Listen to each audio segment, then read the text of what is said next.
A veces, la existencia misma se vuelve un peso insoportable sobre los hombros, y notamos cómo esa chispa espiritual interna va perdiendo su fuerza de manera casi imperceptible, como una lámpara que se queda sin aceite en mitad de una noche cerrada. No es que hayamos dejado de creer de golpe, es más bien un desgaste sordo, una fatiga que se mete en los huesos después de haber luchado contra corriente durante demasiado tiempo, intentando mantener la integridad en un entorno que parece premiar todo lo contrario. Esa sensación de vacío, de preguntarse en la soledad de la habitación si realmente todo el sacrificio tiene un sentido real o si solo estamos persiguiendo sombras, era exactamente lo que carcomía el alma de un joven llamado Timoteo, quien se encontraba en el epicentro de un huracán de presiones, críticas y responsabilidades que le quedaban demasiado grandes para su corta edad. Estaba en Éfeso, una ciudad que desbordaba opulencia y caos a partes iguales, tratando de pastorear a personas que a menudo lo miraban con escepticismo o que intentaban retorcer las enseñanzas para su propio beneficio personal. En ese estado de agotamiento total, cuando la esperanza es apenas un hilo delgado, llega una carta que no buscaba simplemente dar órdenes frías desde la distancia, sino envolver el corazón herido con una calidez casi física. Una comunicación del apóstol Pablo que serviría como el último asidero de un náufrago. Lo que vamos a desgranar hoy no es una simple lectura de un texto antiguo que se quedó atrapado en el siglo I, sino una hoja de ruta para cualquiera que hoy, en pleno siglo XXI, sienta que su fuerza de voluntad está a punto de quebrarse bajo el peso de las dudas o el ruido incesante del mundo moderno. Si te sientes identificado con esa fragilidad, si alguna vez has pensado en soltarlo todo porque la carga es excesiva, dale un buen me gusta a este video y suscríbete para que sigamos explorando juntos estas profundidades. Y te invito a que comentes aquí abajo la frase "Mi fe resiste", para que sepamos que estamos juntos en este camino. Además, te hago una promesa solemne. Si te quedas conmigo hasta el último segundo de este relato, te revelaré una clave espiritual tan potente que tiene el poder de transformar tu cansancio crónico en una energía renovada que no depende de tus circunstancias externas. Caminar por las calles de Listra, allá en la región que hoy conocemos como Turquía, debía ser una experiencia marcada por el polvo constante y el aroma a especias que flotaba en el aire caluroso de una provincia romana secundaria. No era un lugar de grandes filósofos ni de poetas laureados, sino una comunidad sencilla donde la vida transcurría entre el pastoreo y el comercio local. Pero fue precisamente en esa humildad donde germinó la historia de Timoteo. Me detengo a pensar en cómo debió ser su infancia, creciendo en un hogar que era en esencia un puente entre dos mundos completamente distintos y a veces enfrentados. Su madre, Eunice, era una mujer de una devoción judía inquebrantable, una de esas personas que llevan las historias de los profetas grabadas en la piel, mientras que su padre era un griego educado en la lógica y la cultura helénica, alguien que probablemente veía la fe de su esposa con un respeto distante, pero sin llegar a abrazarla por completo. Esa mezcla de culturas, esa tensión entre la tradición hebrea y el pensamiento griego, fue el caldo de cultivo donde Timoteo aprendió a navegar entre diferentes perspectivas desde que tuvo uso de razón. A menudo, su abuela Loida, una anciana cuya sabiduría parecía emanar de sus propias arrugas y de su voz pausada, lo sentaba junto al fuego para narrarle cómo el mar se abrió ante los antiguos, o cómo un pastor de ovejas derrotó a un gigante con una simple piedra y una confianza ciega en lo invisible. Esas no eran solo anécdotas para pasar el rato, eran semillas de una resistencia moral que el niño iba guardando en su interior, sin saber que años más tarde serían su único sustento en ciudades hostiles. Resulta fascinante y hasta un poco irónico que un joven que creció en un rincón tan apartado terminara siendo la mano derecha de la figura más influyente del cristianismo primitivo. Pero así es como suele operar la historia. Los grandes cambios suelen gestarse en los lugares más inesperados y en las almas más discretas. Recuerdo una vez que alguien me dijo que el carácter no se construye en los momentos de paz, sino que se revela en medio del desorden. Y eso fue exactamente lo que le ocurrió a Timoteo cuando el apóstol Pablo apareció por primera vez en su ciudad. El ambiente en Listra cambió drásticamente. Ya no se hablaba solo de las cosechas o del precio del grano, sino de un hombre que traía un mensaje incendiario sobre un Mesías que había vencido a la muerte. Timoteo, que por entonces debía ser un adolescente con más preguntas que certezas, escuchó aquellas palabras y sintió que algo dentro de él hacía clic, como si las piezas de un rompecabezas que su abuela le había entregado por partes finalmente encajaran en un solo cuadro perfecto. Sin embargo, lo que realmente selló su destino no fueron los discursos elocuentes, sino la brutalidad que presenció poco después, cuando una turba enfurecida arrastró a Pablo fuera de la ciudad para apedrearlo hasta creerlo muerto. Ver a su referente tirado en el suelo, cubierto de sangre y polvo, bajo una lluvia de piedras lanzadas con odio, debió ser un trauma difícil de procesar para un muchacho que apenas empezaba a entender el mundo. Pero lo que ocurrió al día siguiente fue lo que cambió su ADN espiritual para siempre. Pablo, con el cuerpo magullado y apenas pudiendo sostenerse, regresó a la ciudad para seguir hablando de amor y de perdón. Esa imagen de una resistencia física y espiritual absoluta fue la que convenció a Timoteo de que aquello no era una religión más, sino una realidad por la que valía la pena jugarse la vida entera. Es curioso cómo un acto de violencia, en lugar de amedrentar al joven, lo que hizo fue encender una llama de valentía que ni él mismo sabía que poseía. A veces me pregunto qué pasó por la mente de Eunice y Loida cuando, unos años después, Pablo regresó a Listra y puso sus ojos en aquel joven que ya gozaba de un respeto inmenso entre los creyentes locales por su humildad y su servicio constante. Imaginen la escena. Un apóstol viajero, marcado por las cicatrices de 1000 batallas, le pide a una madre que deje ir a su hijo único a una misión donde lo más probable es que encuentre persecución, hambre y tal vez la muerte. No debió ser una despedida fácil. Hubo lágrimas, abrazos que no querían soltarse y esa sensación de vacío que queda en una casa cuando alguien esencial se marcha para no volver en mucho tiempo. Pero ellas, en un acto de generosidad que todavía me pone la piel de gallina, lo bendijeron y lo soltaron, entendiendo que el propósito de Timoteo era mucho más grande que las paredes de su hogar. Antes de partir, ocurrió algo que demuestra el nivel de compromiso de este joven. Aceptó circuncidarse, no por una cuestión legalista o porque fuera obligatorio para su salvación, sino para evitar que su origen griego fuera un obstáculo al predicar a los judíos más estrictos. Fue un sacrificio personal inmenso, un gesto de renuncia a su propia comodidad y cultura con tal de que el mensaje fluyera sin interrupciones. Aquí es donde vemos que Timoteo no era un aventurero buscando emociones fuertes, sino un servidor dispuesto a pasar por el dolor físico y la humillación social con tal de ser útil a una causa superior. Esa capacidad de ponerse en segundo lugar para que otros puedan avanzar es, a mi juicio, la definición más pura de un liderazgo que realmente deja huella en la historia. El camino que emprendieron juntos no fue precisamente un viaje de placer por las costas del Mediterráneo, sino una sucesión de desafíos que habrían quebrado a cualquiera tuviera una raíz muy profunda. Atravesaron montañas escarpadas donde el aire escaseaba, cruzaron ríos peligrosos y durmieron en rincones olvidados, compartiendo el poco pan que conseguían mientras hablaban de las comunidades que iban naciendo. Pablo no trataba a Timoteo como a un simple asistente que cargaba sus pergaminos o le servía el agua. Lo trataba como a un hijo, un compañero de armas que estaba siendo forjado en el yunque de la realidad más cruda. Me gusta imaginar esas conversaciones nocturnas bajo las estrellas, donde el veterano le contaba al aprendiz los secretos del alma humana, cómo detectar la mentira disfrazada de verdad o cómo mantener la calma cuando te cierran las puertas en la cara.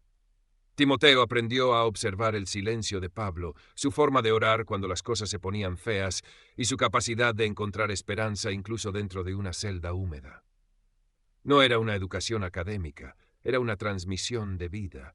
un traspaso de antorcha que se hacía a través del ejemplo cotidiano y no de manuales teóricos. En ciudades como Filipos o Tesalónica, el joven vio nacer iglesias en medio de disturbios y gritos, entendiendo que el Evangelio no era un bálsamo para dormir conciencias, sino una revolución silenciosa que ponía el mundo del revés.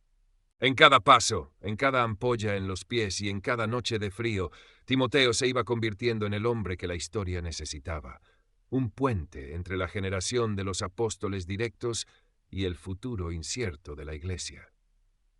Hay un momento clave en esta narrativa que a menudo pasamos por alto, y es cuando Pablo toma la decisión de dejar a Timoteo solo al frente de la congregación en Éfeso, una de las metrópolis más complejas y espiritualmente cargadas de todo el imperio. Imaginen el vértigo que debió sentir aquel joven, que por naturaleza era alguien más bien retraído y propenso a problemas estomacales por los nervios, al verse responsable de guiar a personas mucho mayores y más ricas que él. Éfeso no era una aldea como Listra, era el hogar del templo de Artemisa, una de las maravillas del mundo, un lugar donde el ocultismo, la magia negra y el comercio religioso movían fortunas incalculables. La iglesia allí estaba bajo un asedio constante, no solo desde fuera, sino también desde dentro, con personajes astutos que intentaban introducir doctrinas extrañas para ganar seguidores y, por supuesto, dinero. Pablo sabía que estaba lanzando a su hijo espiritual a la fosa de los leones, pero también sabía que el carácter de Timoteo, aunque frágil en apariencia, tenía la resistencia del acero templado. La carta que le envía, que es la que hoy nos convoca, es el manual de supervivencia definitivo para ese líder que se siente superado por las circunstancias. En sus párrafos iniciales, Pablo no pierde el tiempo con cumplidos vacíos. Va directo a la yugular del problema. Hay personas que están perdiendo el tiempo en discusiones inútiles sobre genealogías y mitos, olvidando que la meta de todo es el amor que nace de un corazón limpio. Es increíble cómo, después de 2000 años, seguimos cayendo en la misma trampa de discutir por nimiedades, mientras el mundo se cae a pedazos por falta de afecto genuino. Me detengo a reflexionar sobre esa fijación que tenían algunos en Éfeso por las genealogías interminables, algo que hoy nos suena a chino, pero que en aquel entonces era una forma de exclusivismo intelectual. Querían demostrar que eran más importantes porque descendían de tal o cual linaje, o porque poseían un conocimiento oculto que los demás ignoraban. Pablo le dice a Timoteo que ignore ese ruido, que no se desgaste en debates que no llevan a ninguna parte y que solo producen divisiones. El apóstol le recuerda que la verdadera fe no se demuestra ganando una discusión teológica, sino manteniendo una conciencia tranquila y una fe que no sea fingida. Me encanta esa expresión, fe no fingida. Es una bofetada a la hiposía que a veces nos envuelve, esa manía de querer parecer más espirituales de lo que realmente somos cuando estamos frente a los demás. Timoteo debía ser el guardián de la autenticidad en una ciudad donde todo era apariencia y espectáculo religioso.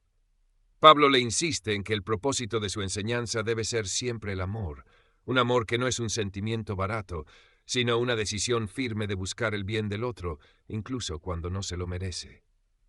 Es un listón muy alto, lo sé, pero era la única forma de que la pequeña comunidad cristiana no fuera absorbida por el egocentrismo feroz que reinaba en las calles de Éfeso. A veces pensamos que la ley está ahí solo para ponernos trabas o para castigarnos, pero Pablo le da una vuelta de tuerca muy interesante en su escrito a Timoteo, explicando que la ley es buena si se usa de forma legítima. Él aclara que las normas no están hechas para los que ya viven con integridad, sino para poner límites a la maldad de los que no tienen freno, a los que pasan por encima de la vida de los demás sin remordimiento. Es como un espejo que nos muestra nuestra propia suciedad para que busquemos una limpieza que no podemos darnos a nosotros mismos. Timoteo tenía que lidiar con maestros que querían imponer reglas judías antiguas a los nuevos creyentes, como si fueran la clave de la salvación. Y Pablo le recuerda que la verdadera libertad viene de la gracia y no de cumplir una lista de tareas. Me pongo en la piel de Timoteo leyendo esto y me imagino el alivio que debió sentir al recordar que su misión no era ser un policía de la moral, sino un heraldo de la libertad. Pero ojo, que esa libertad no era un permiso para hacer cualquier cosa, sino la capacidad de hacer lo correcto por amor y no por miedo al castigo. Esta distinción es fundamental para entender por qué el mensaje de Jesús era tan peligroso para las estructuras de poder de la época. Quitaba el control a los mediadores religiosos y ponía la responsabilidad directamente en el corazón del individuo. Hay un pasaje en la carta donde Pablo abre su corazón de una manera casi desgarradora, recordándole a Timoteo quién era él antes de ser el gran apóstol que todos admiraban. Se describe a sí mismo como el primero de los pecadores, como alguien que fue un blasfemo y un perseguidor violento de los que ahora llamaba hermanos. ¿Por qué haría algo así un hombre de su prestigio? No lo hace por una falsa humildad, sino para que Timoteo nunca pierda la esperanza con nadie, ni siquiera con los que parecen más alejados de la verdad. Si Dios pudo transformar a Saulo de Tarso, el hombre que respiraba amenazas y muerte, en el heraldo del amor, entonces no hay causa perdida en este mundo.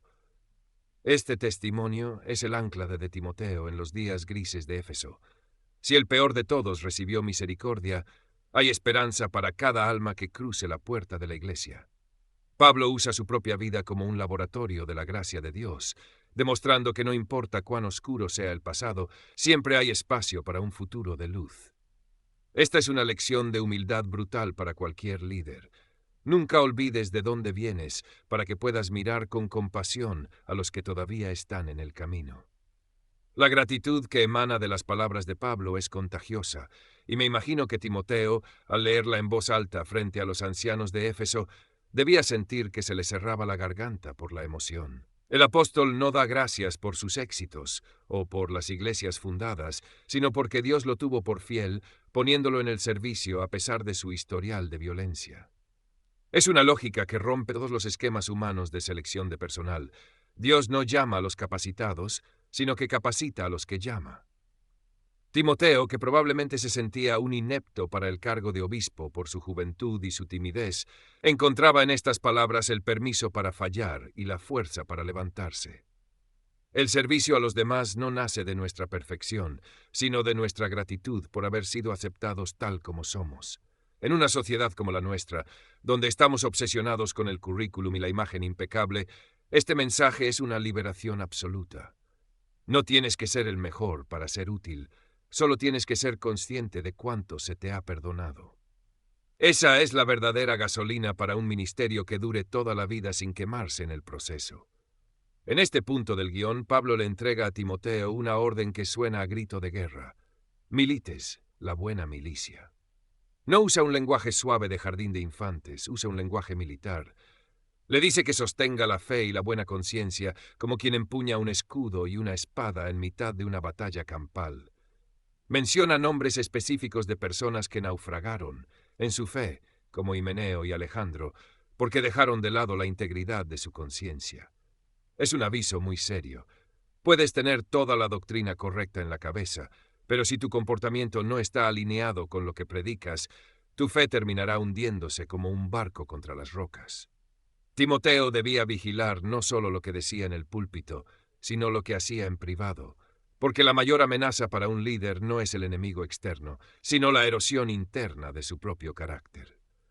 Me pregunto cuántas veces Timoteo se despertaría en mitad de la noche, preocupado por las críticas de esos hombres influyentes, y cómo estas palabras de Pablo le devolverían el sueño al recordarle que su única lealtad era hacia su conciencia y hacia Dios.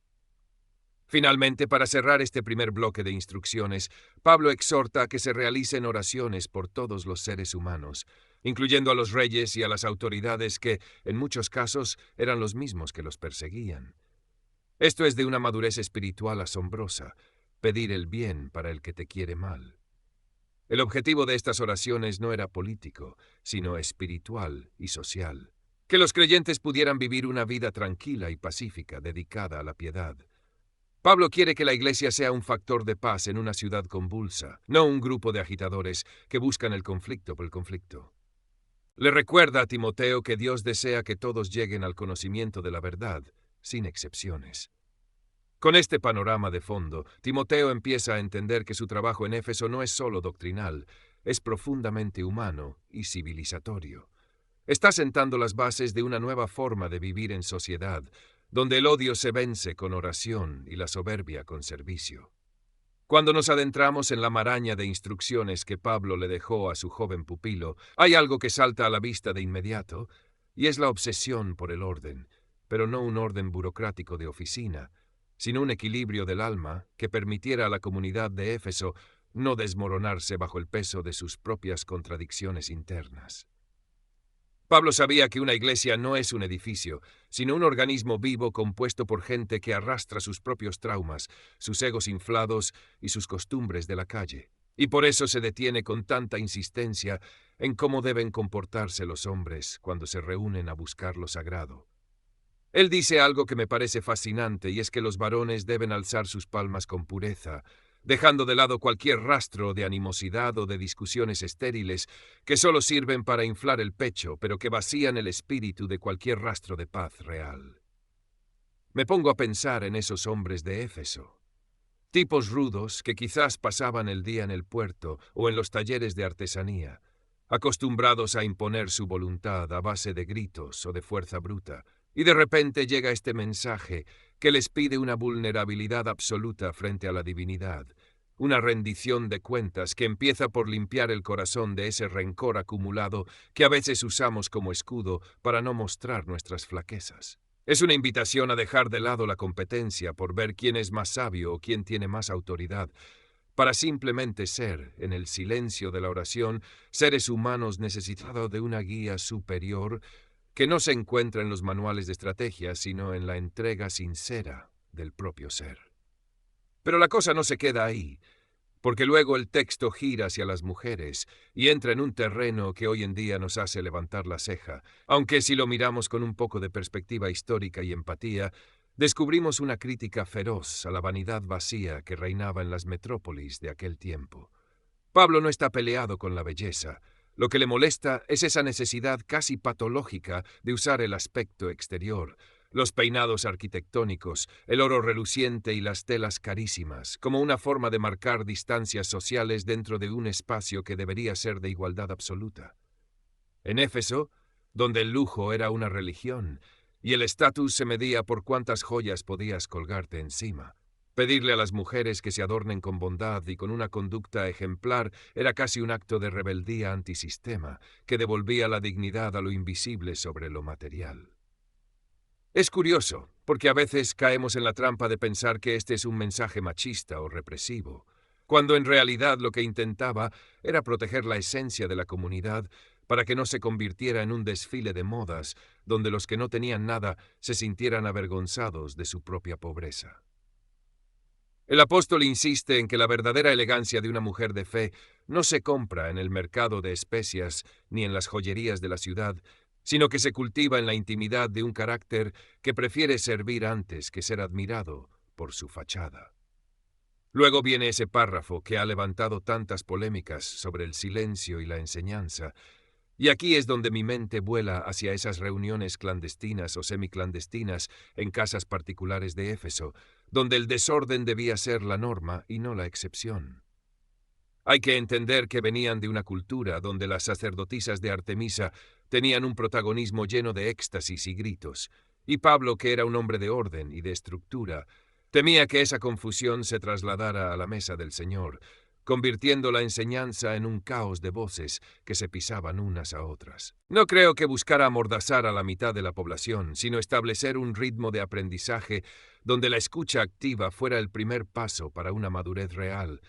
evitando que personas que apenas estaban conociendo los rudimentos de la fe quisieran imponer sus propias visiones sin haber pasado antes por el filtro de la humildad y la formación. Es como si hoy quisiéramos dirigir una orquesta sin saber leer una partitura. El resultado sería puro ruido. Y Pablo lo que quería era una sinfonía de corazones alineados bajo una misma dirección, respetando los tiempos y los roles que permiten que una comunidad crezca sana y no se desparrame en 1000 pedazos por falta de una estructura mínima que la sostenga. Para que una estructura así funcione, necesitas líderes que no sean solo gente con buena oratoria, sino personas cuyo currículum vital sea tan limpio que nadie pueda señalarles un agujero negro en su conducta cotidiana. Y por eso Pablo se pone tan exigente con los requisitos para los supervisores o pastores. Me llama la atención que lo primero que pide es que sea un hombre de una cónyuge única, lo cual en un mundo donde la poligamia encubierta o la promiscuidad eran el pan de cada día, suponía un estándar de fidelidad que resultaba casi heroico para la época. No buscaba genios de la administración, sino tipos que supieran gobernar su propia casa con amor y firmeza, porque seamos sinceros, Si no eres capaz de mantener la paz en tu propia mesa y que tus hijos te respeten no por miedo, sino por admiración, ¿con qué cara vas a pretender guiar a cientos de personas en sus crisis más profundas? La casa de un líder era, para Pablo, el laboratorio de pruebas donde se demostró si realmente tenía madera de guía espiritual o si solo era un charlatán con ganas de mandar, recordándonos que el ministerio empieza siempre en lo privado, antes de saltar a lo público. Es vital entender que el liderazgo espiritual no es un título que te cuelgas en la pared para sentirte superior, sino una carga de servicio que te obliga a ser el primero en llegar y el último en irte, manteniendo siempre la sobriedad y una mente despejada para no caer en las trampas del orgullo. Pablo le advierte a Timoteo que no ponga a nadie que sea un novato en la fe, no sea que al verse con un poco de autoridad se le suban los humos a la cabeza y termine cayendo en la misma trampa de soberbia que arruinó al enemigo desde el principio. Esta es una advertencia que sigue doliendo hoy. Porque ¿cuántas veces hemos visto a personas con mucho talento, pero poca raíz desplomarse estrepitosamente porque no tenían el carácter suficiente para aguantar el peso de la fama o de la influencia? Un buen líder debe tener también un buen nombre entre los que no creen, entre los vecinos y los comerciantes de la ciudad, para que su mensaje no sea invalidado por una conducta vergonzosa fuera de las paredes de la iglesia. Es decir, la integridad no tiene descansos ni vacaciones, debe ser una constante que te persiga hasta en los rincones más oscuros de tu vida diaria. Y luego están los asistentes o diáconos, esos servidores que a menudo se mueven en las sombras, encargándose de que nadie pase hambre y de que los asuntos logísticos no se conviertan en un dolor de cabeza para la comunidad, y a ellos Pablo les exige casi lo mismo que a los pastores. Me gusta mucho que se mencione que deben ser personas honestas, sin doblez de lenguaje, lo que significa que no pueden andar diciendo una cosa a uno y otra cosa al otro para quedar bien con todo el mundo, sembrando cizaña sin que nadie se dé cuenta. Si sientes que servir a los demás en silencio tiene un valor eterno, deja tu like y comenta la palabra servidor aquí abajo. La labor de estos hombres y mujeres es la que realmente mantiene a flote el barco cuando las tormentas de la escasez o de los conflictos internos amenazan con hundirlo todo. Un diácono que guarda el secreto de la fe con una conciencia pura es alguien en quien se puede confiar ciegamente, alguien que sabe que su recompensa no vendrá de los aplausos de la multitud, sino de la satisfacción de haber sido las manos y los pies de la divinidad en un mundo que a menudo prefiere cerrar el puño antes que abrirlo para ayudar. A veces me pongo a pensar en la presión que debía sentir Timoteo al tener que filtrar a todos estos candidatos en una ciudad tan llena de intereses cruzados como Éfeso, donde cualquiera podía fingir un poco de piedad para escalar posiciones sociales dentro del grupo. Pablo le escribe esto para que sepa cómo conducirse en la casa de Dios, la cual define como columna y baluarte de la verdad. Una expresión que me vuela la cabeza, porque pone sobre los hombros de unos simples mortales la responsabilidad de sostener la realidad más sagrada del universo.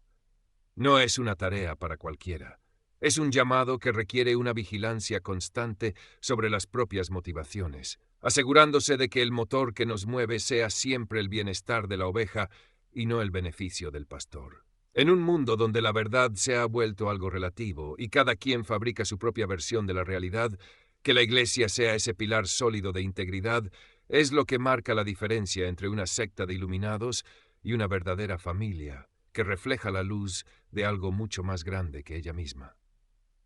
Y llegamos a ese himno maravilloso, ese enigma sagrado de la devoción que Pablo suelta como una ráfaga de luz en mitad de sus instrucciones prácticas, recordándonos que al final todo esto se trata de Cristo y de nada más. Dice que Dios se manifestó en la carne, que fue validado por el Espíritu, observado por los mensajeros celestiales, proclamado entre las naciones, creído en el mundo y finalmente recibido en la gloria más alta. Es una síntesis perfecta de la aventura divina en la tierra, un recordatorio para Timoteo de que, cuando se sienta cansado de lidiar con los chismes de Éfeso o con los problemas de presupuesto, levante la vista y recuerde el misterio que sostiene su vida. Todo el orden, toda la disciplina de los líderes y toda la modestia de las mujeres no son leyes por el placer de prohibir, sino marcos necesarios para que ese mensaje de redención no se pierda entre la basura de las ideologías humanas. Si perdemos el enfoque en Jesús, nos convertimos en un club social muy aburrido con reglas muy estrictas. Pero si lo mantenemos en el centro, cada pequeño detalle de nuestra conducta cobra una dimensión de eternidad que nos hace vibrar de una forma distinta. Pero claro, no todo es poesía y mística, porque Pablo también tiene los pies muy puestos en la tierra y advierte seriamente sobre los tiempos que vendrían, donde algunos se apartarían de la fe por prestar atención a voces engañosas y doctrinas de origen oscuro. Habla de personas que tienen la conciencia como si se la hubieran quemado con un hierro candente, gente que miente con una naturalidad que asusta y que intenta imponer cargas religiosas que Dios nunca pidió, como prohibir el matrimonio o ciertos alimentos. Me resulta muy curioso cómo el legalismo siempre ataca por el lado de la restricción absurda, intentando convencernos de que seremos más santos si sufrimos más, o si nos privamos de las cosas buenas que el Creador puso a nuestra disposición. Pablo es tajante. Todo lo que existe es bueno si se recibe con un corazón agradecido, porque la gratitud tiene el poder de santificar cualquier mesa y cualquier relación que se viva bajo la luz de la verdad. No caigamos en la trampa de esos profetas del desastre que ven pecado en cada rincón de la creación, porque esa es una forma de soberbia disfrazada de humildad que solo sirve para alimentar el ego de los que se creen superiores por ser más austeros que los demás. Es un combate diario contra esa mentalidad de privación forzada que no cambia el corazón, sino que solo amarga el carácter y nos vuelve jueces implacables de la vida de nuestros vecinos. Pablo le insiste a su hijo espiritual que se nutra con las palabras de la fe y que no pierda ni un minuto en esos mitos viejos que no llevan a ningún lado, sino que se ejercite para la piedad real. A menudo nos matamos en el gimnasio para tener un cuerpo que dure unas décadas más, y eso está bien,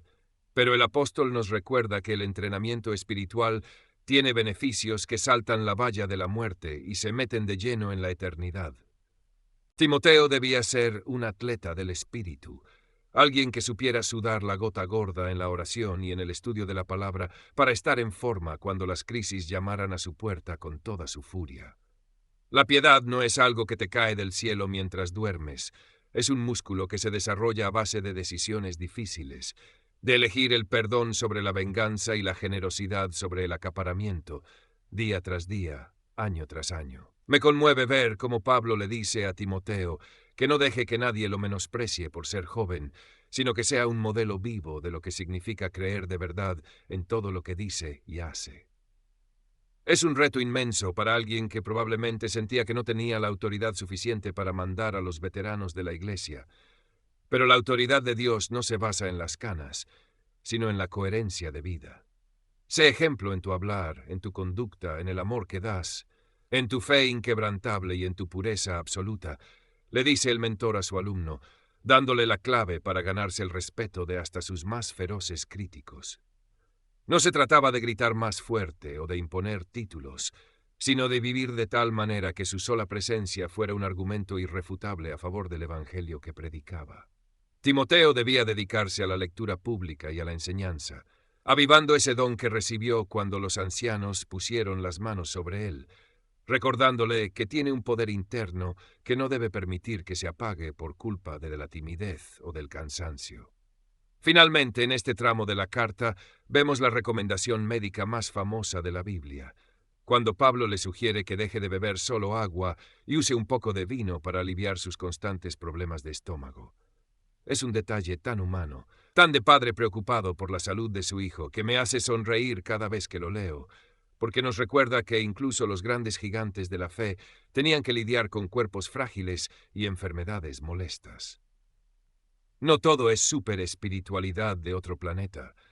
A veces, ser fiel a Dios también implica cuidarse un poco, descansar cuando hace falta y usar los remedios que tenemos a mano para poder seguir adelante con la misión. Timoteo debía cuidar de sí mismo y de la doctrina con la misma intensidad, porque sólo así podría salvarse a sí mismo y a los que lo escuchaban, entendiendo que su vida era el mensaje más potente que jamás saldría de sus labios. Con esta mezcla de consejos prácticos y visiones eternas, Pablo va tejiendo la red de seguridad que sostendrá a Timoteo en los años venideros, preparándolo para ser el pilar que Éfeso necesitaba desesperadamente. Si te detienes un segundo a pensar en lo difícil que es decirle a alguien que se está equivocando, te darás cuenta de que la cosa se complica exponencialmente cuando esa persona tiene el doble de tu edad y una vida entera de experiencias a sus espaldas. Timoteo estaba ahí, en medio de una congregación donde los ancianos eran figuras de peso, hombres que quizás habían visto caer imperios o que simplemente creían saberlo todo por el mero hecho de tener canas en la barba. Y Pablo le suelta un consejo que es puro oro molido para las relaciones humanas. Le dice que no los atropelle con la autoridad del cargo, que no les grite desde un pedestal de superioridad juvenil, sino que aprenda a tratarlos como si fueran su propio padre, con esa mezcla de respeto, paciencia y ese cariño que entiende que los años a veces nos vuelven un poco tercos. Es fascinante cómo la Biblia, en lugar de darte un manual de jerarquías militares, lo que te ofrece es un modelo de familia extendida, donde el trato suave es la moneda de cambio para que la armonía no se rompa por culpa del ego. Me pongo en los zapatos de ese muchacho, sintiendo el nudo en el estómago antes de hablar con un veterano de la fe, y me imagino que estas palabras de su mentor fueron como un bálsamo que le quitó el miedo a ser malinterpretado, recordándole que la autoridad real no se impone con el dedo índice levantado, sino con el corazón abierto y la palabra justa que busca restaurar en lugar de humillar. Pero la cosa no termina con los mayores, porque el consejo se expande como una onda en el agua hacia el resto de la comunidad, pidiéndole que vea a los jóvenes no como rivales por el protagonismo ni como subordinados, sino como hermanos de sangre en esta aventura espiritual. Y con las mujeres, el listón se pone en un lugar de una delicadeza extrema, instándolo a tratar a las mayores como a sus propias madres y a las jovencitas con una pureza que no deje ni un solo resquicio para la duda o el chisme malintencionado. Vivimos en un mundo que a menudo sexualiza cada interacción o que convierte la diferencia de edad en una barrera de incomprensión. Pero aquí se nos plantea una red de protección mutua donde el respeto es el aire que se respira. A veces me pregunto si nuestras comunidades modernas no estarían mucho más sanas si dejáramos de vernos como miembros de una organización y empezáramos a tratarnos de verdad como esa familia que Pablo describe, donde el dolor de uno es el de todos, y donde la corrección se siente más como un abrazo que como una sentencia judicial, permitiendo que la vulnerabilidad sea un puente y no un abismo. Entramos luego en el terreno de las viudas, y aquí la cosa se pone seria, porque estamos hablando del sistema de seguridad social de la Iglesia primitiva, en un tiempo donde quedar sola significaba literalmente quedar a merced del hambre o de la explotación. Pablo establece una distinción que puede sonar dura al principio, pero que tiene una lógica de responsabilidad familiar que hoy hemos perdido casi por completo en favor de las instituciones frías del Estado. Él insiste en que las familias deben hacerse cargo de sus propios parientes, porque si alguien que dice creer en el amor divino no cuida de su propia madre o de su abuela que está pasando necesidad, su fe no es más que una cáscara vacía, una mentira que apesta a hipocresía. Es un llamado a la piedad práctica, a esa que se ensucia las manos lavando la ropa o preparando el pan para los suyos, recordándonos que no puedes decir que amas a un Dios invisible si ignoras el hambre de la persona que te dio la vida y que ahora no puede valerse por sí misma. La Iglesia debía ser el refugio para las viudas verdaderas, aquellas que realmente no tenían a nadie más que a Dios y que habían invertido su vida sirviendo a los demás, creando una lista de honor donde la piedad se medía por las huellas de los pies que habían lavado y los afligidos que habían consolado. Me quedo dándole vueltas a esa lista de requisitos para entrar en el sustento de la Iglesia, y me doy cuenta de que lo que Pablo buscaba era proteger la dignidad del servicio frente a la posibilidad de que la comunidad se convirtiera en un lugar de ocio o de chismes constantes. Él conocía bien la naturaleza humana y sabía que la ociosidad es el caldo de cultivo para que la gente se meta donde no la llaman. Y por eso prefería que las viudas más jóvenes rehicieran su vida, que se casaran, que criaran hijos y que mantuvieran su hogar, en lugar de andar de casa en casa sembrando discordias por falta de un propósito claro. No era un desprecio a su libertad, sino una protección de su futuro y de la reputación de la fe en una ciudad como Éfeso, donde el comportamiento de los cristianos estaba bajo el microscopio de una sociedad pagana que no perdía oportunidad para burlarse de ellos. Si logramos entender que cada una de nuestras acciones diarias, por pequeña que sea, construye o destruye la imagen de lo que decimos creer, entonces cada decisión de cuidar a un anciano o de trabajar con honestidad cobra una importancia que roza lo sagrado, sacándonos del egoísmo para ponernos en el lugar de siervos útiles. Hablemos de los que lideran, de esos ancianos que se dejan la piel enseñando y predicando, y de cómo Pablo reclama para ellos lo que llama un doble honor,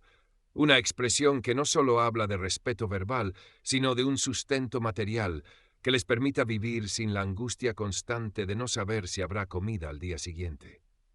Hay una tendencia muy humana a exigirle todo a los líderes espirituales, pero a darles lo mínimo, como si el hecho de servir a Dios los hiciera inmunes al hambre o a la necesidad de pagar sus deudas. El apóstol usa la imagen del buey que trilla el grano, al que no se le debe poner bozal para que pueda comer mientras trabaja, y es una forma muy gráfica de decirnos que el obrero es digno de su salario. Punto. Me parece que a veces nos volvemos un poco tacaños con el reconocimiento y con el apoyo a quienes nos alimentan el alma, olvidando que ellos también tienen familias, preocupaciones y cuerpos que se cansan después de pasar horas estudiando la palabra o consolando a los que sufren en la congregación. Por cierto, si sientes que esta historia de Timoteo te está dando una perspectiva que no habías considerado antes, no te cortes y dale un buen me gusta al video. Además, me encantaría que comentaras la palabra integridad aquí abajo para saber que estás conectado con este mensaje. Es la mejor forma de que sigamos construyendo esta comunidad de aprendizaje juntos. Siguiendo con el hilo de lo que Pablo le decía a su pupilo, hay una advertencia muy firme sobre cómo manejar las acusaciones contra esos mismos líderes, pidiendo que nunca se acepte un chisme de pasillo si no viene respaldado por 2 o 3 testigos reales. Es muy fácil destruir la reputación de un hombre con una mentira bien colocada. Y en el ambiente de Éfeso, donde las envidias estaban a la orden del día, Timoteo tenía que ser un juez justo, que no se dejara llevar por la primera voz que llegara a sus oídos. Sin embargo, si el pecado era real y persistente, la reprensión debía ser pública para que sirviera de escarmiento y de limpieza para todo el grupo, manteniendo un estándar de santidad que no admitía medias tintas ni favoritismos, por mucho que el acusado fuera un amigo cercano. Esa orden de no actuar con parcialidad es quizás una de las cargas más pesadas que Pablo puso sobre los hombros de Timoteo, invocando incluso a los ángeles y a la presencia misma de Jesucristo como testigos de su justicia. Imagina lo que es tener que juzgar a alguien que quizás te apoyó en tus inicios, o tener que confrontar a un hombre rico que aporta mucho a la iglesia, sabiendo que tu única lealtad es hacia la verdad y no hacia la conveniencia política. Es un llamado a la columna vertebral espiritual, a esa firmeza que no se dobla ante las presiones de los poderosos ni ante los ruegos de los conocidos, buscando siempre que la casa de Dios sea un lugar de luz y no una cueva de encubrimientos. Pablo le dice que no imponga las manos con ligereza a nadie para nombrarlo líder, que no se apresure a confiar en alguien sin haber probado antes su carácter, para no hacerse cómplice de los pecados ajenos por falta de precaución o por un deseo infantil de llenar cargos rápidamente.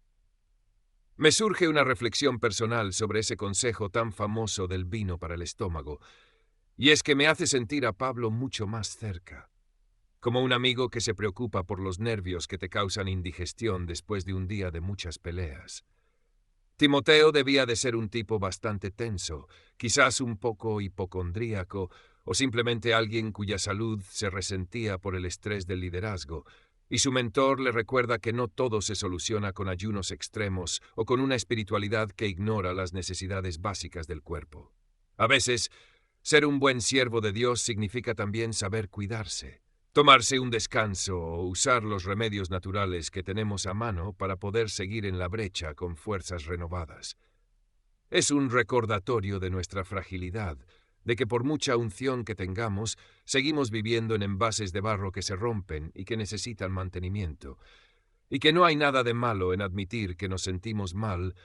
y que necesitamos un poco de ayuda externa para seguir adelante. Hay algo profundamente real en la observación de Pablo sobre cómo algunos pecados son evidentes desde lejos, como si fueran señales luminosas, mientras que otros siguen a la persona de forma oculta y solo salen a la luz cuando ya es demasiado tarde para evitar el desastre. Del mismo modo, las buenas obras no siempre tienen prensa, no siempre salen en la primera página, pero tienen una luz propia que tarde o temprano termina rompiendo la oscuridad, porque nada que se haga con amor verdadero puede permanecer escondido para siempre ante los ojos de Dios. Timoteo tenía que aprender a esperar, a no juzgar por la superficie y a confiar en que el tiempo es el mejor revelador de la verdadera naturaleza de los hombres. Esta paciencia es vital en el ministerio y en la vida, porque nos evita caer en la trampa de exaltar a charlatanes que tienen buena apariencia o de despreciar a santos anónimos que simplemente no saben cómo venderse bien ante la multitud. Cambiando un poco de tercio, Pablo toca el tema de los esclavos y sus amos, algo que hoy nos choca frontalmente, pero que en el siglo I era el tejido mismo de la sociedad romana. Y sus instrucciones buscan que el testimonio de los creyentes no sea motivo de blasfemia. No buscaba una revolución política violenta que terminara en una masacre de cristianos, sino una transformación interna donde el servicio se hiciera con tal excelencia y honor que incluso los amos más duros tuvieran que reconocer que había algo distinto en esos seguidores de Jesús. Si el amo era también creyente, la cosa se volvía más profunda todavía, pidiendo que no se le perdiera el respeto por ser un hermano, sino que se le sirviera mejor todavía, entendiendo que el beneficio del trabajo era para alguien amado en la fe. Es una lección sobre cómo nuestra conducta en el trabajo, sea cual sea nuestra posición, es la plataforma más grande que tenemos para mostrar quién es nuestro verdadero Señor, haciendo de la excelencia laboral un acto de adoración cotidiana. Pero claro, siempre habrá quien quiera sacar tajada de la religión, y Pablo vuelve a arremeter contra esos maestros que están envanecidos y que no saben nada, pero que se deleitan en discusiones necias y disputas de palabras que solo generan envidia y pleitos. Estos personajes ven la piedad como una fuente de ganancia, como un negocio redondo donde pueden vivir a costa de la fe de los demás, mientras inflan su propio ego con teorías absurdas que no cambian la vida de nadie. El apóstol es durísimo con ellos, describiéndolos como personas con la mente corrompida y privadas de la verdad, recordándonos que el conocimiento que no se traduce en amor y en santidad no es más que ruido molesto. Timoteo debía alejarse de ese circo intelectual, de esas contiendas que no edifican a la iglesia, sino que la dividen en bandos enfrentados por matices que no tienen ninguna importancia eterna. Para cerrar este bloque de pensamientos, nos quedamos con esa frase lapidaria de que la verdadera ganancia es la piedad cuando va acompañada de contentamiento. Una verdad que hoy parece más necesaria que nunca en nuestra sociedad de consumo infinito. Pablo nos recuerda que nacimos desnudos y que así nos iremos, que no hay mudanza que nos siga al cementerio y que si tenemos comida y algo con qué taparnos, ya tenemos motivos más que suficientes para estar agradecidos. El amor al dinero no es solo una falta ética, es una raíz de amargura que termina traspasando el alma con dolores que no se curan con billetes, extraviando a la gente de la fe y convirtiéndolos en esclavos de un amo que nunca tiene suficiente. Timoteo, como hombre de Dios, debía huir de esa trampa y perseguir tesoros que no se pueden contar en una mesa, sino que se guardan en la eternidad del carácter y de la justicia divina. Es curioso cómo nos pasamos la vida entera persiguiendo sombras que prometen darnos una seguridad que al final del día se nos escurre entre los dedos como arena fina de playa. Pablo, que ya estaba de vuelta de todo y que seguramente sentía el frío de las prisiones romanas en sus propios huesos, le lanza a Timoteo una advertencia que es casi un grito de supervivencia espiritual sobre el peligro de poner el corazón en las riquezas. No es que tener dinero sea un pecado mortal en sí mismo, porque al final todos necesitamos comer y pagar el techo donde dormimos, pero el problema real surge cuando ese deseo de acumular se convierte en el motor principal de nuestra existencia, desplazando cualquier rastro de propósito trascendente. Me pongo a pensar en la cantidad de gente que conozco, Y quizás a ti te pase lo mismo, que vive en una carrera de ratas constante, pensando que el próximo ascenso o el próximo coche les va a dar esa paz que tanto ansían, cuando la realidad es que el amor al dinero es una trampa que te va asfixiando poco a poco, llenándote el alma de una ansiedad que no se cura con un saldo bancario más alto.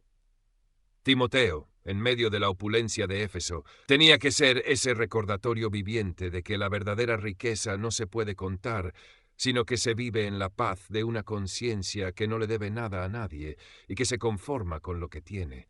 sabiendo que al final del camino nos iremos de este mundo tal como vinimos, con las manos vacías, pero con el alma cargada de lo que hayamos sembrado en los demás. A veces me da por reflexionar en la soledad de mi estudio sobre esa frase de que nada trajimos al mundo y nada nos llevaremos, y me parece de una obviedad tan brutal que asusta que se nos olvide con tanta facilidad en el día a día. Pablo le dice a su hijo espiritual que si tenemos sustento y abrigo ya deberíamos estar contentos, lo cual suena casi a locura en una sociedad como la nuestra, que nos bombardea con la idea de que siempre nos falta algo para ser felices. El contentamiento del que habla el apóstol no es una resignación mediocre de quien no tiene aspiraciones, sino la libertad absoluta de quien no depende de las cosas para saber quién es. Timoteo tenía la misión titánica de enseñar esto a personas que estaban acostumbradas a medir el favor de los dioses por el tamaño de sus graneros. Y esa es una batalla que se gana con el ejemplo más que con los discursos elocuentes. Hay una tristeza profunda en ver a alguien que tiene de todo, pero que por dentro está seco, porque se ha pasado la vida cavando pozos rotos que no retienen el agua, mientras que la piedad, esa conexión real con lo divino, es la que te da una ganancia que no fluctúa con la bolsa de valores ni con las crisis económicas del imperio. Y entonces Pablo suelta esa frase que es como un toque de queda para el alma. Pelea la buena batalla de la fe. Me encanta que use la palabra pelea, porque reconoce que creer no es algo que sale natural cuando las cosas van mal, sino que es un esfuerzo consciente de la voluntad contra la corriente de un mundo que te empuja al cinismo y a la desesperanza. No es una lucha contra ejércitos de carne y hueso, sino un combate contra nuestras propias dudas, contra el cansancio de hacer el bien cuando parece que a nadie le importa, y contra la tentación de tomar el camino corto que siempre suele ser el más sucio. Timoteo era un joven que probablemente se sentía agotado por las críticas de los falsos maestros en Éfeso, y estas palabras de su mentor eran como un trago de agua fresca en mitad del desierto, recordándole que había hecho una buena confesión delante de muchos testigos y que no podía tirar la toalla ahora que la meta estaba más cerca.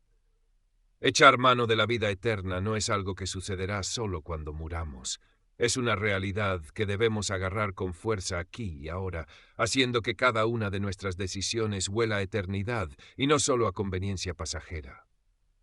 Me impresiona la solemnidad con la que Pablo le hace este encargo a Timoteo delante de Dios, que da vida a todas las cosas, y de Jesucristo, quien dio testimonio de la buena confesión delante de Poncio Pilato. Es un momento de una intensidad casi insoportable, como si el cielo entero se detuviera para escuchar las últimas órdenes de un general a su oficial más fiel. Le pide que guarde el mandamiento sin mancha ni reproche hasta la aparición de nuestro Señor, lo cual pone una responsabilidad inmensa sobre los hombros de un muchacho que, como todos nosotros, tendría sus días de querer quedarse en la cama y olvidarse de los problemas de la iglesia. Pero ese es el peso de la gloria, el entender que no servimos a una organización humana ni a una ideología de moda, sino al Rey de Reyes y Señor de Señores,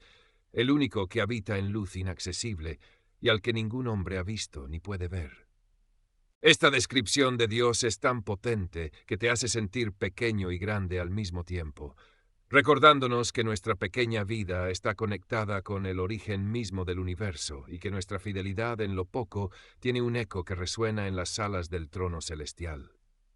Hablemos ahora de los que sí son ricos, porque Pablo no se olvida de ellos ni los expulsa de la comunidad, sino que les da un manual de instrucciones para que su fortuna no se convierta en su propia tumba espiritual. Les dice, a través de Timoteo, que no sean altivos ni pongan su esperanza en las riquezas, las cuales define con una precisión quirúrgica como inciertas, algo que cualquiera que haya vivido una crisis financiera sabe que es la pura verdad. En lugar de eso, les pide que sean ricos en buenas obras, que sean generosos y que estén dispuestos a compartir lo que tienen con los que no tienen nada, atesorando así un buen fundamento para el futuro. Es una visión de la economía del reino donde el dinero deja de ser un fetiche para convertirse en una herramienta de amor, transformando lo que es temporal en algo que tiene valor eterno. Me parece que hoy en día nos vendría muy bien recordar que lo que realmente poseemos es lo que hemos dado, y que lo que guardamos con egoísmo es lo que terminaremos perdiendo irremediablemente cuando se baje el telón de nuestra existencia terrenal.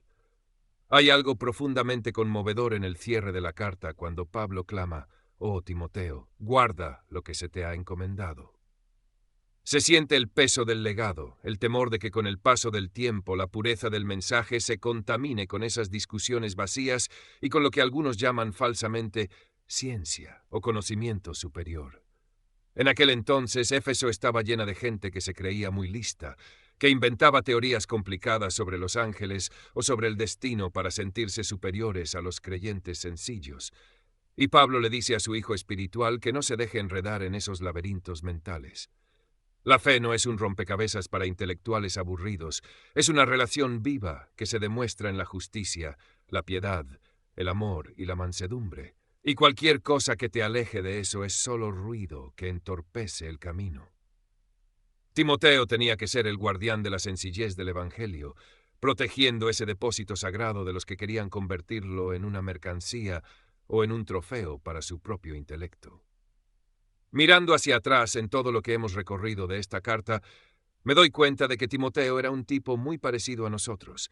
alguien que tenía que lidiar con su salud frágil, con sus nervios y con la presión de un entorno que no siempre le ponía las cosas fáciles. Sin embargo, Pablo vio en él algo que quizás el propio Timoteo no veía: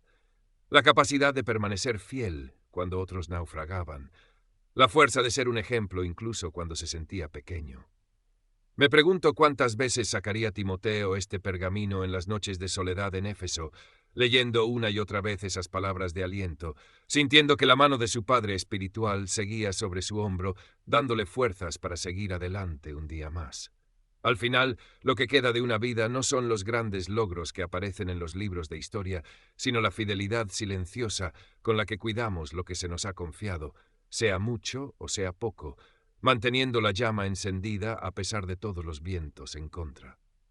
La despedida es corta, casi un susurro: «La gracia sea con vosotros», pero en esas 4 palabras se resume toda la teología de Pablo y toda la esperanza de Timoteo. Sin esa gracia, todos estaríamos perdidos en nuestros propios esfuerzos inútiles, pero con ella, incluso un joven tímido de Listra puede convertirse en el pilar de una de las iglesias más importantes del mundo antiguo. Esta carta no terminó cuando se secó la tinta del pergamino, sino que sigue escribiéndose hoy cada vez que alguien decide tomar en serio el llamado a vivir con integridad en un mundo que se cae a pedazos por falta de ella. Pablo sabía que su tiempo se acababa, pero se iba tranquilo porque sabía que había formado a un hombre que amaba la verdad más que a su propia comodidad,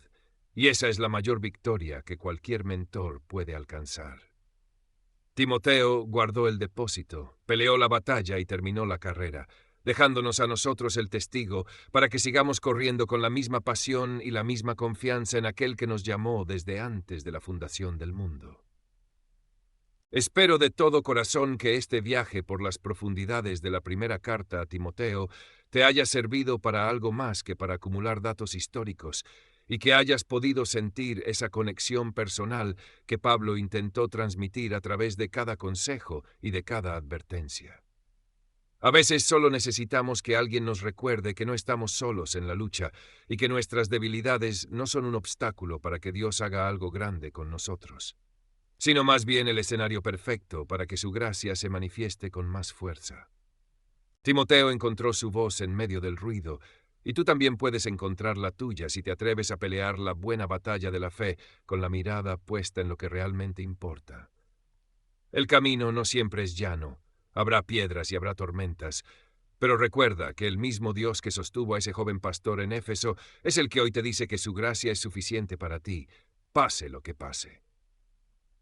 Para cerrar esta historia, que nos ha llevado desde las calles polvorientas de Listra hasta el bullicio de Éfeso, solo me queda decirte que la verdadera fortaleza nace de saberse amado y amado por alguien que es mucho más grande que nuestros miedos.